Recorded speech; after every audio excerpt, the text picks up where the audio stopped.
Caros irmãos e irmãs em Cristo Jesus, no domingo passado, pregamos sobre o amor que deve ser verdadeiro e autêntico entre nós.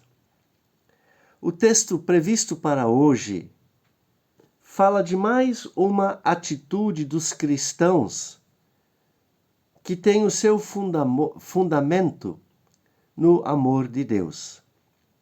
Vamos ouvir que atitude é esta, lendo o Evangelho de Mateus, capítulo 18, versículo 15 a 20, que foi escrito no ano 80 depois de Cristo. Eu passo agora a fazer a leitura desse texto. Jesus diz assim: Se o seu irmão pecar contra você, vá e mostre-lhe o seu erro, mas faça isso em particular, só entre vocês dois. Se essa pessoa ouvir o seu conselho, então você ganhou de volta o seu irmão. Mas se não ouvir, leve com você uma ou duas pessoas para fazer o que mandam as Escrituras Sagradas.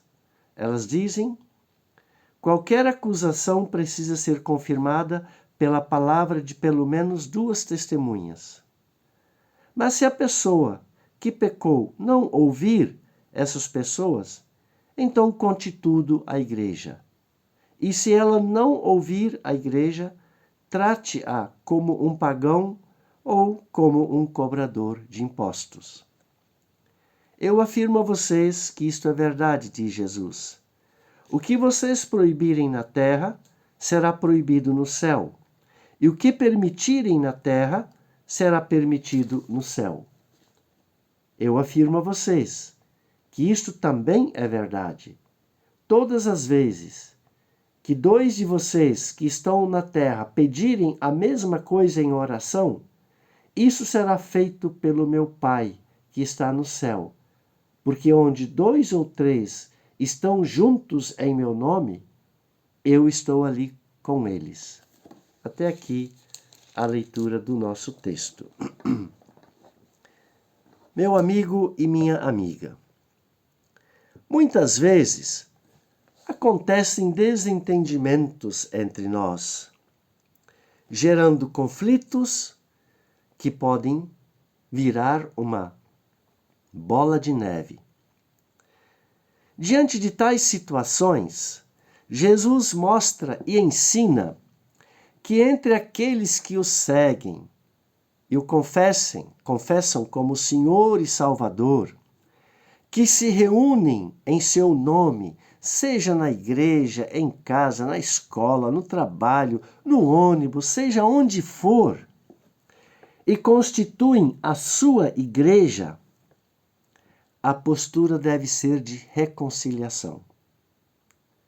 Jesus mostra que, acima de qualquer ação, em relação aos que cometem erros ou que ferem a fé cristã, deve estar o amor e o diálogo fraterno.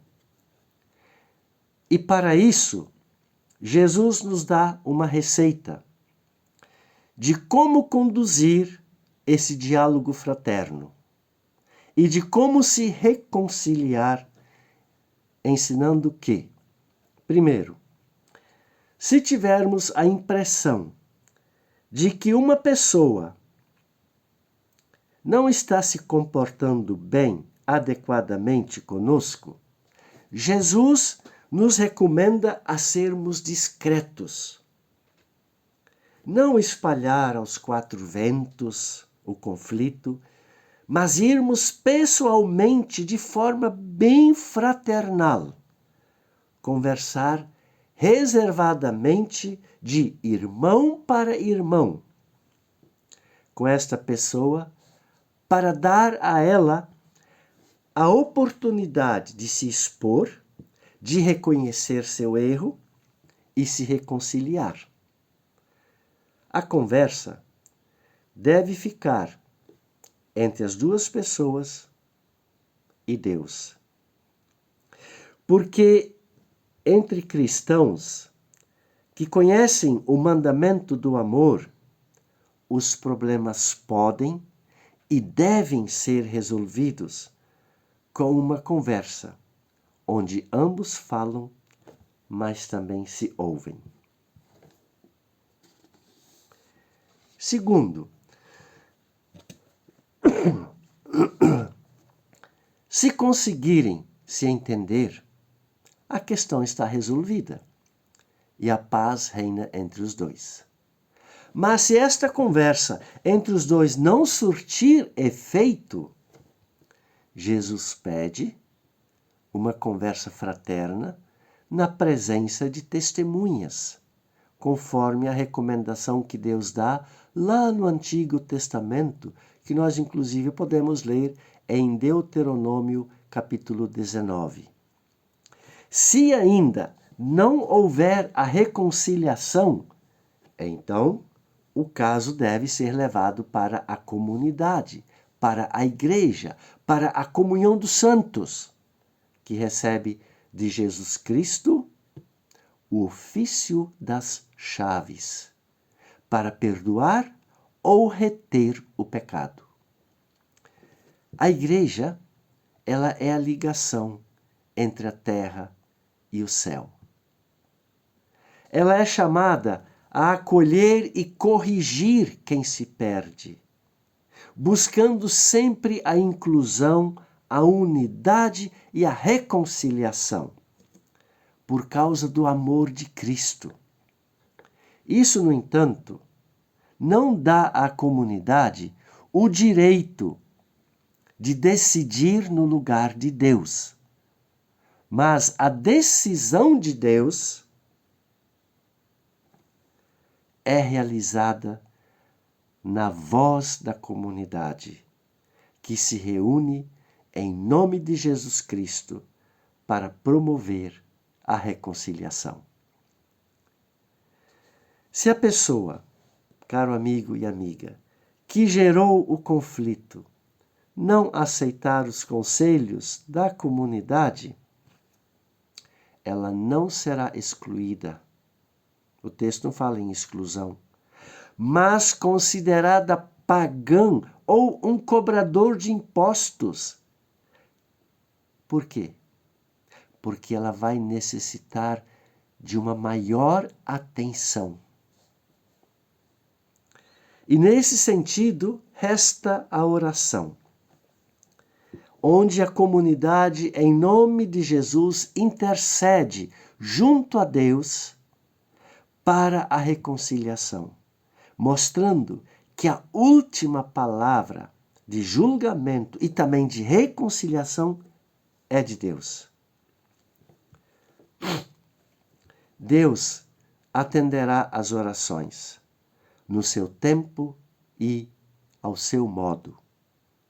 E aí veremos que Deus não rejeita, mas luta incansavelmente para atingir o coração da pessoa que criou o conflito, para que a paz e o céu reinem em seu coração, vivendo reconciliada consigo, com o próximo e com Deus. Estas recomendações, meu amigo e minha amiga, elas são muito importantes, porque nós vivemos numa realidade onde as pessoas são marginalizadas, difamadas, por pensarem e expressarem ideias que contrariam a vontade da maioria.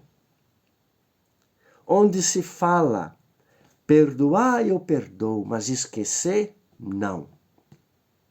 Onde existe a prática da difamação, do devolver e pagar com a mesma moeda, onde existe a prática de julgar e condenar as pessoas faltosas, sem ouvi-las, onde o orgulho não permite darmos o primeiro passo em direção à reconciliação,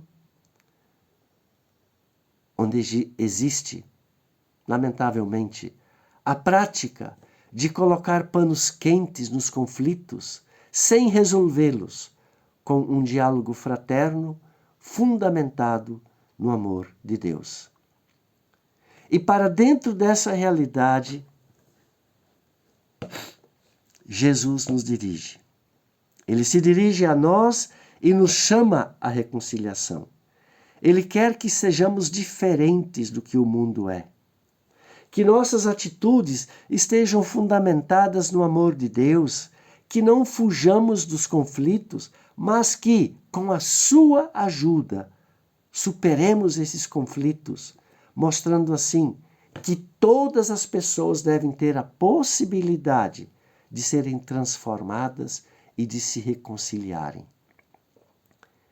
Como membros da sua igreja, Jesus nos dá autoridade para admoestar o irmão faltoso com amor e buscar com ele o caminho bom, o caminho reconciliado. Onde há tentativas de diálogo, Jesus estará sempre presente, por meio do seu Santo Espírito, para nos liderar e guiar em tudo o que fizermos de bom. Cabe a nós nos deixarmos guiar por Ele, ouvir a sua voz e procurar com Ele a reconciliação. Por quê?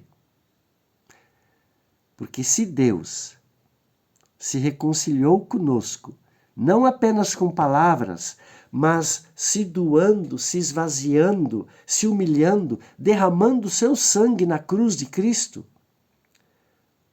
por que nós não podemos nos reconciliar?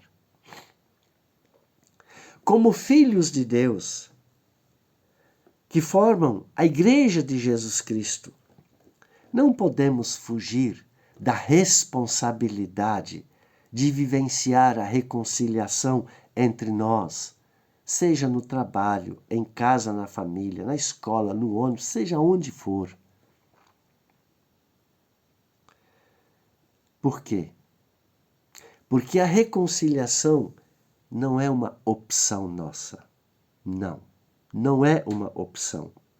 A reconciliação, conforme o apóstolo Paulo, é um ministério. O ministério, porque Deus nos confiou a palavra da reconciliação. Assim escreve o apóstolo Paulo. Tudo provém de Deus, que nos reconciliou consigo mesmo, por meio de Cristo, e nos deu o ministério da reconciliação e nos conferiu a palavra da reconciliação. Está escrito em 2 Coríntios, capítulo 5, versículo 18 e 19. Que a reconciliação, então, faça parte do nosso viver diário. Por isso, reconciliemo-nos. Amém. Que a bênção de Deus esteja com você agora e sempre. Amém. Você ouviu esta mensagem? Você pode compartilhá-la com alguém, deixar o seu comentário. Eu tenho o meu canal do YouTube, Pastor Willi Topfer. Você pode se inscrever ali no canal do YouTube e nós vamos nos ver novamente no próximo domingo. Então, até lá!